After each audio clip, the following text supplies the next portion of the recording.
Hello guys. तो web cassata के एक और वीडियो में आपका स्वागत है। वेब कसाटा में हम लोग HTML CSS से रिलेटेड वीडियोस अपलोड करते हैं और CSS के प्रॉपर्टीज को बहुत ही सिंपल लैंग्वेज में हम एक्सप्लेन करने का कोशिश करते हैं ताकि किसी को भी CSS आसानी से समझ में आए। CSS कोई बहुत ज़्यादा टफ नहीं है अंडरस्टैंड करने के लिए, बस समझाने का तरीका सही होना चाहिए। तो मैं कोशिश करूँगा कि बहुत सिंपल लैंग्वेज में, मतलब हिंदी में बहुत सिंपल तरीके से समझा सके। तो आज हम लोग पोजीशन स्टिकी के बारे में देखेंगे। तो सबसे पहले तो मैं ये समझाता हूँ कि पोजीशन स्टिकी क्या करता है जब हम लोग यूज़ करते हैं।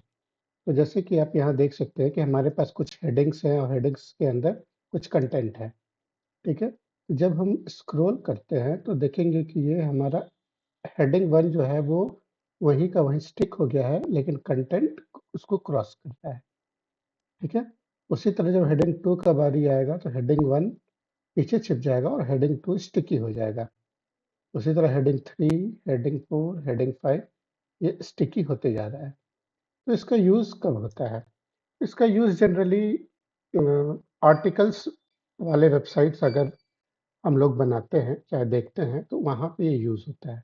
वहाँ क्या होता है कि हमारे पास अब बहुत बड़े-बड़े आर्टिकल्स होते हैं, मतलब अगर आप पीडीएफ में देखेंगे, तो वो 20 पेज, 25 पेज के वो आर्टिकल्स होते हैं, ठीक है? अगर उस आर्टिकल्स को हम लोग वेबसाइट पे शो करना है और एक-एक टॉपिक में बहुत बड़े-बड़े कंटेंट होते हैं या एक-एक टॉपिक के अंदर बहुत सारे सब हेडिंग्स होते हैं, ठीक है? तो मान लीजिए हम स्क्रॉल किए और हमारा हेडिंग चला जाता है, ठीक है? और हम पढ़ रहे हैं, फिर अचानक से हमें याद आता है, देखना होता है कि हम कौन-सा हेडिंग अभी पढ़ रहे हैं, तो उसके लिए हम लोग को फिर ऊपर जाना पड़ेगा। लेकिन अगर हम लोग स्टिकी कर देते हैं, तो क्या होता है कि हम किस टॉपिक को अभी पढ़ रहे हैं, वो भी हमको दिखते रहता है। तो ऐसे सिचुएशन में हम लोग इस पोजीशन स्टिकी का यूज़ करते हैं। तो इसका यूज़ केस तो बहुत कम है, लेकिन जब अगर आप ब्लॉग्स बना रहे हैं, आर्टिकल वाली वेबसाइट बना रहे हैं, तो इसका यूज़ है, ठीक है? तो इस वीडियो में हम लोग ये पोजीशन स्टिकी देखेंगे। तो इस विंडो में हम लोग पोजीशन स्टिकी देखेंगे। तो यहाँ पे हम लोग का सिंपल एचटीएमएल है केवल, जिसमें हम लोगों ने टाइटल दिया है और हमने स्टाइल शीट्स को लिंक किया है। और स्टाइल शीट में भी हमने केवल एक रोबोटो फॉन्ट को इंटीग्रेट किया है, फिर उसको बॉडी में कॉल किया है। केवल इतना ही हम लोग अभी यूज़ कर रहे हैं, ठीक है। तो हम लोग सबसे पहले डिव क्लास स्टिकी सेक्शन करके एक डिव बना लेते हैं। क्योंकि ये क्लास है, आप कुछ भी नाम दे सकते हैं, बट ट्यूटोरियल से रिलेटेड क्लास का नाम लिए हैं, ठीक है। अब इसके अंदर एक हम कंटेनर ले लेते हैं ताकि मेरा कंटेंट जो है वो फुल स्क्रीन ना हो। तो डिव क्लास कंटेनर, ठीक है। डिव को क्लोज कर लेते हैं।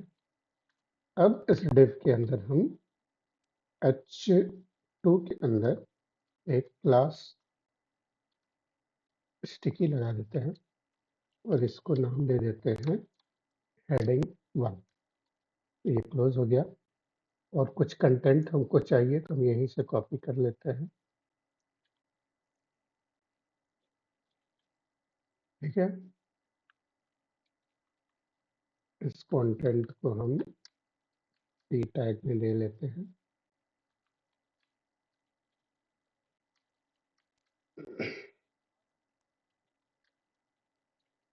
ठीक है। उसी तरह ऐसे कंटेंट्स को हम और कॉपी कर लेते हैं ताकि स्टिकी हम दिखा सके। ये हेडिंग 2 हो गया। हेडिंग 2 में सपोज हम नंबर ऑफ टेक्स्ट और बड़ा कर लेते हैं, ठीक है। उसी तरह अब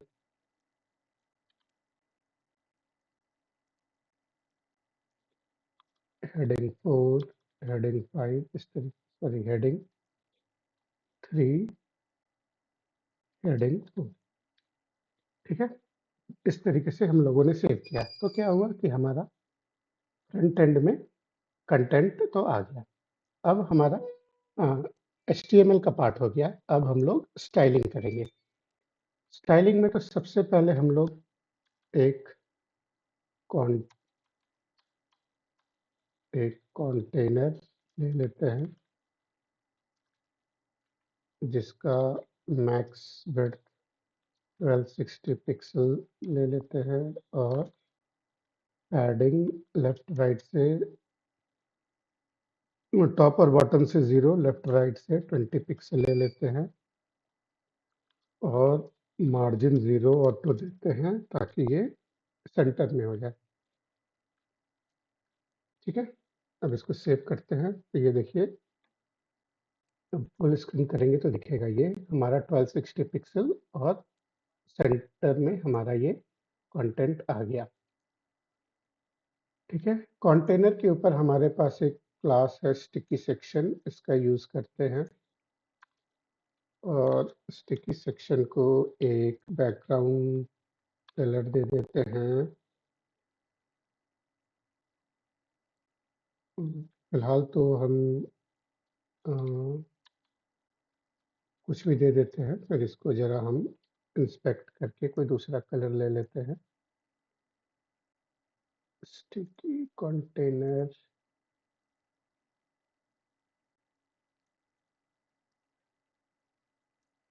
ठीक है, ये कलर ले लेते हैं।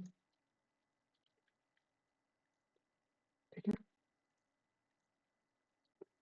और थोड़ा टॉप और बॉटम से गैप ले लेते हैं, तो पैडिंग 50 पिक्सल और 0। ठीक है, कुछ और चीज़ें जैसे हमारा पी टैग है उसको मार्जिन बॉटम 20 पिक्सल दे देते हैं, थोड़ा पैराग्राफ्स में गैप हो जाएगा। और H2 को हम लोग मार्जिन 20 पिक्सल और 0 दे देते हैं ताकि हेडिंग में भी गैप आ जाए। ठीक है, ये तो हम लोग थोड़ा लेआउट चेंज किए। अब पोजीशन स्टिकी देखते हैं। तो हम लोगों ने H2 में ही क्लास स्टिकी लगाया है, तो हम लोग चाहे तो डायरेक्ट H2 को भी पोजीशन स्टिकी कर सकते हैं, लेकिन उससे क्या होगा कि ये ग्लोबल हो जाएगा। मतलब पूरे वेबसाइट में इन फ्यूचर जब आप बड़ा वेबसाइट बनाएंगे तो जितने जगह आप H2 लिखेंगे सब में वो प्रॉपर्टी लग जाएगा, लेकिन ऐसा नहीं करना चाहिए। उसके लिए हम लोग क्लास लगाते हैं और H2 में स्टिकी लिखेंगे और इसमें लिखेंगे। और एक यूज केस क्या है कि केवल इसी सेक्शन के H2 को स्टिकी लगे, तो अगर हम सेक्शन स्टिकी का H2 भी लिखेंगे तो भी क्या होगा, केवल इसी सेक्शन के H2 को पोजीशन स्टिकी लगेगा। तो आपकी मर्जी है, आप ऐसे भी यूज कर सकते हैं और ऐसे भी यूज कर सकते हैं। दोनों में हम लोग H2 को ही टारगेट करेंगे और केवल उसी सेक्शन के H2 को टारगेट करेंगे। हाँ, इसमें फायदा क्या होगा, अगर हम लोग ऐसे यूज करेंगे तो हम लोगों ने जो H2 में जो सब में क्लास लगाया है, हम लोगों को ये क्लास की जरूरत नहीं पड़ेगी, केवल हम लोग H2 भी लिखेंगे तो अपना काम हो जाएगा। और ये ये तरीका भी इस तरीके से वो ज़्यादा अच्छा है। ठीक है, तो फिर हम लोग ऐसे ही करते हैं। अब इसमें हम लोग क्या करेंगे, इसमें लगाएंगे पोजीशन स्टिकी। ठीक है, तो नाम से तो लग रहा है कि जैसे ही हम लोग पोजीशन स्टिकी लगाएंगे तो ये वर्क करने लगेगा, लेकिन अगर आप देखेंगे तो देखेंगे ये देखिए वर्क नहीं कर रहा है। अभी भी H1 हमारा क्रॉस कर जा रहा है। वो इसलिए क्रॉस कर रहा है क्योंकि पोजीशन स्टिकी देने के बाद हम लोगों को बताना भी होता है कि कहाँ पे स्टिक हो जाए। तो अभी हम लोग बताएंगे कि आप टॉप से 0 पे स्टिक हो जाइए। मतलब अभी ये पूरे विंडो का ये हमारा टॉप है, तो जब हम लोग इसको करेंगे तो देखिए ये स्टिक हो गया। ठीक है, लेकिन अभी क्या हो रहा है कि हमारा हेडिंग 1 स्टिक हो गया और उसके पीछे से टेक्स्ट जा रहा है। अब यहाँ पे ये हेडिंग 1 हम लोग को दिख नहीं रहा है। तो जब आप ऐसा लेआउट बनाएंगे तो उसमें हम लोग क्या करते हैं कि H2 को एक बैकग्राउंड कलर दे देते हैं FFF। अब आप देखेंगे कि हमारा हेडिंग के पीछे से वो क्रॉस हो रहा है, लेकिन हेडिंग का जो टाइटल है वो हम लोग आराम से पढ़ सकते हैं, मतलब रीडेबल है। इसको थोड़ा और अच्छा करते हैं तो पैडिंग 10 पिक्सल टॉप और बॉटम से और लेफ्ट और राइट से 10 पिक्सल दे देते हैं। ठीक है, ये थोड़ा और बड़ा हो गया। ठीक है, अगर इसका कोई कलर दूसरा देने का मन है तो हम लोग थोड़ा सा इसको ऑरेंजिश में जाते हैं। ठीक है, और एफ के बदले हम वाइट के बदले ये कलर अब डाल देते हैं। ठीक है, तो इस तरीके से मेरा हेडिंग 1 अब स्टिकी हो रहा है, फिर यह हेडिंग 2 स्टिकी हो रहा है। तो हम लोग को जो अचीव करना था वो यहाँ पे हम लोग अचीव कर ले रहे हैं। अब यहाँ क्या हो रहा है, हेडिंग 2 के बाद हमारे पास अब नीचे स्क्रॉल करने के लिए जगह नहीं है, इसलिए हम लोग हेडिंग 3 हेडिंग 4 को नहीं दिखा पा रहा है। लेकिन अगर आपको वो सेक्शन भी देखना है तो हम लोग एक यहाँ पे ब्लैंक सेक्शन बना लेते हैं और इस सेक्शन का जल्दी से CSS लिख लेते हैं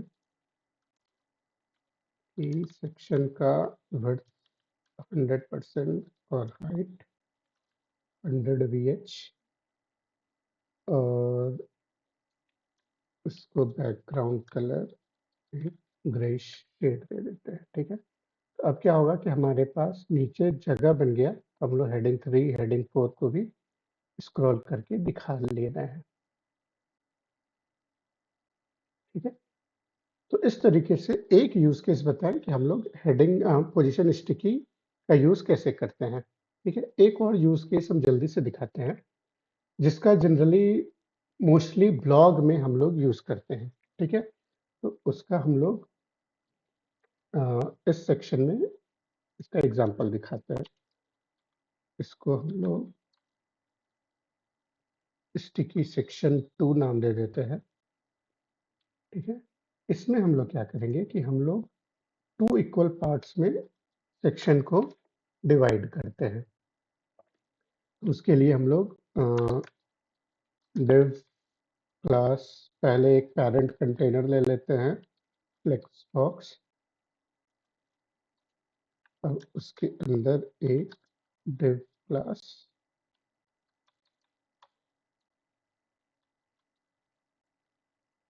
box div close and div class box 2। ठीक है, तो अभी हम लोगों को यहाँ पे तो ऐसे कुछ देखने को नहीं मिलेगा। अब हम लोग स्टाइलिंग कर, अब कुछ पहले कंटेंट डाल लेते हैं बॉक्स के अंदर। तो ये ज़्यादा कंटेंट वाला सेक्शन या पूरा सेक्शन ही हम लोग उसमें एंटर करते हैं, तो आपको एक और कॉन्सेप्ट क्लियर हो जाएगा। ठीक है, अभी क्या हो रहा है कि हम लोगों ने फिर से H2 को इसमें लिया। ठीक है, तो अगर हम लोग डायरेक्ट H2 को हम लोग पोजीशन स्टिकी दे देते तो क्या होता कि हमारे इस सेक्शन के भी H2 को वो पोजीशन स्टिकी लग जाता। लेकिन हम लोगों ने क्या किया है कि हम लोगों ने स्टिकी सेक्शन को H2 को केवल लगाया है। तो हमारा जो स्टिकी सेक्शन है वो यहाँ से शुरू हो रहा है और वो यहाँ एंड हो रहा है। तो इसका मतलब है कि हमारा जो स्टिकी सेक्शन है वो यहाँ पे भी लगेगा। तो हम लोगों को ये जो नया सेक्शन है वो इस स्टिकी सेक्शन से बाहर करना होगा। बाहर करने के लिए हम लोग को यहाँ से इसको कट करना होगा और इस div के बाहर लिखना होगा, नहीं तो वही प्रॉपर्टी यहाँ भी लग जाता। अभी देखिए, अभी हम स्क्रॉल करेंगे, ये देखिए H1 अभी स्टिकी नहीं हो रहा है। ठीक है, यही हम लोग को चाहिए, लेकिन इसको थोड़ा सा और हम लोग एक्सटेंड करेंगे और इस पूरे फ्लेक्स बॉक्स को फिर से हम लोग एक div क्लास कंटेनर के अंदर डालेंगे।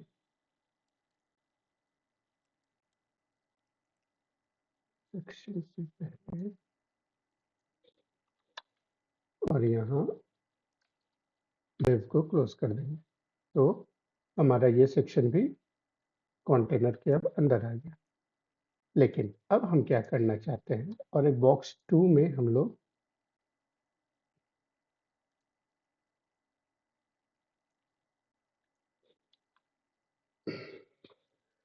एक नॉर्मल सा एक डिव क्लास स्मॉल बॉक्स लिख देते हैं। यहाँ पे आप इमेज दे सकते हैं, कोई फॉर्म डाल सकते हैं, कोई एडवर्टीजमेंट के लिए इमेज दे सकते हैं। ठीक है,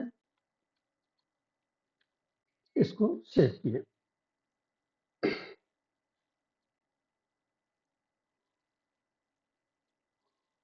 ठीक है, तो अब हम लोग फ्लेक्स बॉक्स को टारगेट करेंगे और इसको करेंगे डिस्प्ले फ्लेक्स। तो जैसे ही डिस्प्ले फ्लेक्स करेंगे, स्पेलिंग गलत है लग रहा है, फ्लेक्स बॉक्स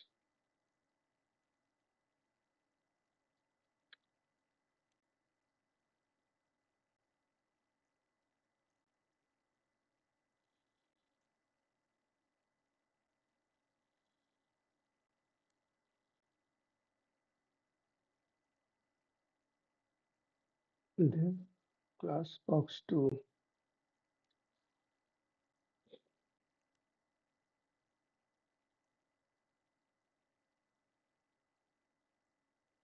बॉक्स 1 बॉक्स 2। अच्छा, बॉक्स 2 के अंदर अभी स्मॉल बॉक्स को कोई साइज नहीं है, इसलिए वो नहीं दिख रहा है। ठीक है, इसके अंदर एक वर्ड लिख देते हैं, जैसे आई एम स्टिकी। ठीक है, अब आप जैसे देखेंगे, जैसे ही मैंने डिस्प्ले फ्लेक्स किया तो दोनों साइड बाय साइड आ गया। ठीक है, तो इसको बॉक्स 2 को हम लोग थोड़ा स्पेस देते हैं। ठीक है, तो पहले क्लास का क्या नाम है, बॉक्स।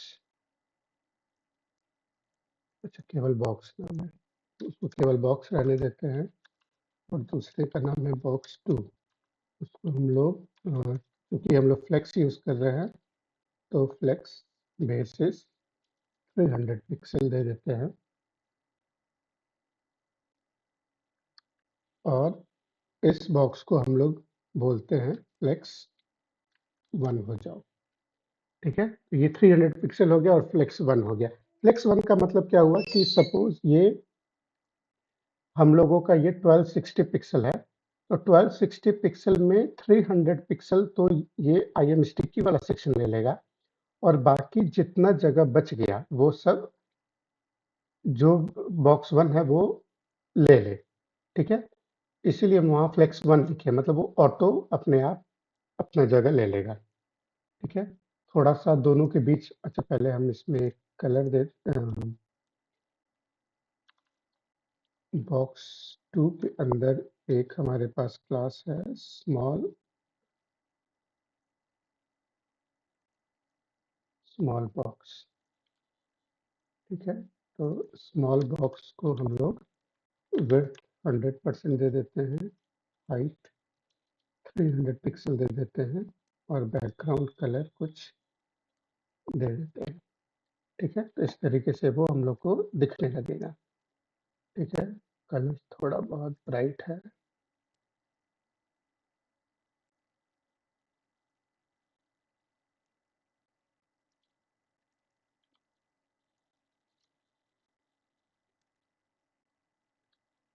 ठीक है, तो इस तरीके से हमारे पास, तो अभी क्या हो रहा है कि ये मेरा बॉक्स और ये बॉक्स 2 ये दोनों आपस में चिपक गए हैं, तो दोनों के बीच में गैप देने के लिए हम लोग यहाँ पे 40 पिक्सल का गैप दे देते हैं। अब देखिए गैप भी हो गया।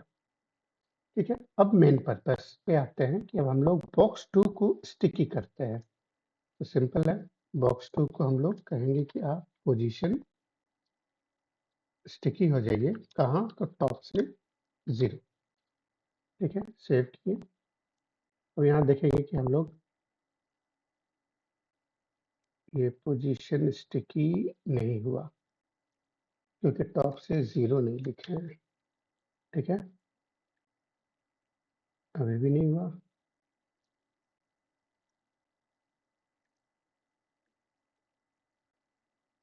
हाँ, इसलिए नहीं हो रहा है कि यहाँ देखिए एक और प्रॉपर्टी बताते हैं। ये फ्लेक्स बॉक्स जब हम लिए हैं, तो ये देखिए बॉक्स 2 का जितना हाइट है, बॉक्स का जितना हाइट है, उतना ही देखिए बॉक्स 2 भी हाइट ले रहा है।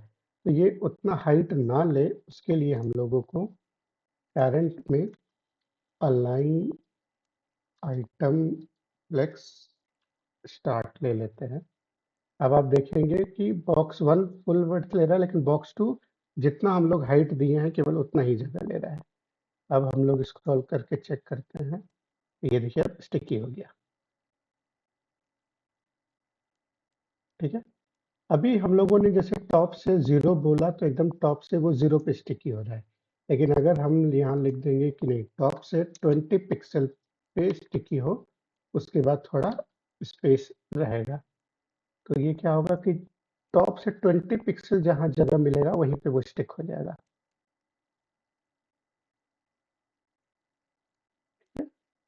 अब जल्दी से बॉक्स 2 को हम लोग डिस्प्ले फ्लेक्स कर देंगे, अलाइन आइटम सेंटर कर देंगे और जस्टिफाई कंटेंट सेंटर और कलर वाइट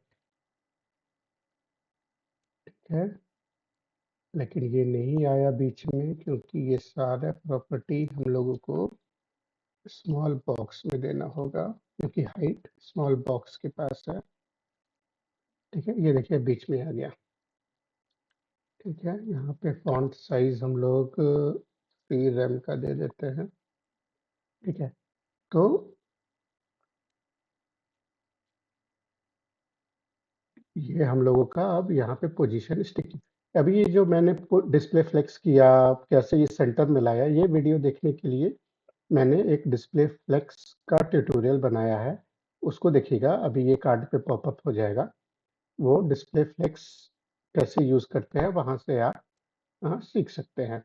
इस तरीके से हम लोग जब ब्लॉग्स बनाते हैं, तो ये हम लोग को ऐसा लेआउट दिखता है। उसमें क्या होता है कि लेफ्ट साइड में हमारे पास कंटेंट बहुत ज़्यादा है, और राइट साइड में हम लोग किसने ब्लॉग लिखा, ऑथर का नाम ये लिख सकते हैं, या फिर रिलेटेड ब्लॉग्स हम लोग दे सकते हैं। तो इस तरीके से हम लोग राइट में कुछ कंटेंट रहता है, जिसको हम लोग स्टिकी कर देते हैं।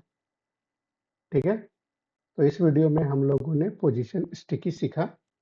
पोजीशन स्टिकी का भी use maximum article website, blog website, news website, ऐसे वेबसाइट्स में हम लोग यूज करते हैं। तो वीडियो देखने के लिए thank you very much. Hope मैंने इस वीडियो में भी पोजीशन स्टिकी को बहुत इजी में समझाया है आपको, और आप लोगों को समझ में भी आया होगा। तो वीडियो को लाइक कीजिए, सब्सक्राइब कीजिए। कोई क्वेश्चन हो ज़रूर पूछिए। Thank you very much.